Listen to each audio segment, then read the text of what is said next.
country has seen an increase in COVID-19 cases among minors amid the threat of the more infectious Delta COVID variant. Most of those who reportedly died of the virus have comorbidities, according to the health department. Let's discuss this further with pediatric infectious diseases expert, Dr. Drew Camposano, who joins us now over the line.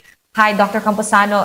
Dr. Drew, what should we make of this rise in COVID-19 cases among children? Good afternoon po.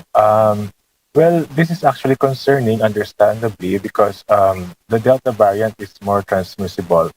But this doesn't mean that there are more cases in children only. So since the variant is more transmissible, there are more cases in all age groups.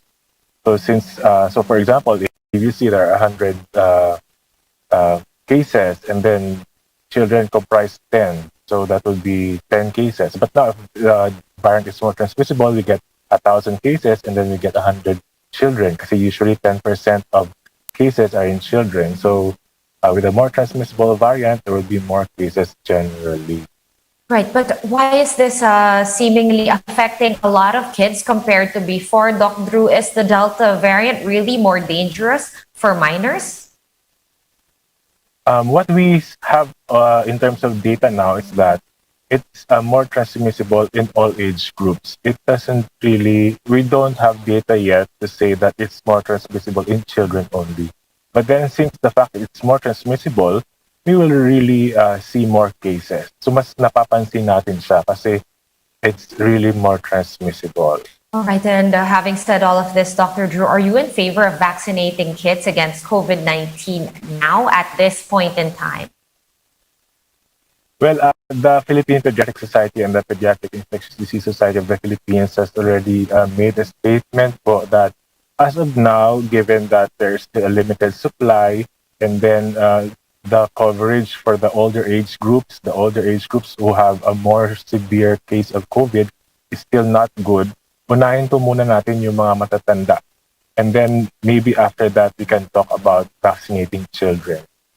All right, Dr. Drew, the DOH has already said that parents can take better care of their children, certainly at this time. How else can, not that we're saying parents are not taking care of their children well, but is there any extra precaution that parents can undertake? Maybe first, one thing that they can do is to get themselves vaccinated so that they serve as additional protection around their children. Aside from the usual health protocols that they should do when they go out of the house, they should get vaccinated so that the adults na kasama ng mga bata sa bahay form a protection around the kids who are not yet vaccinated. That's one thing I think that they can do. All right, thank you so much for that advice and your time. That was Dr. Drew Camposano, Pediatric Infectious Disease Specialist. Thanks for your time, Doc.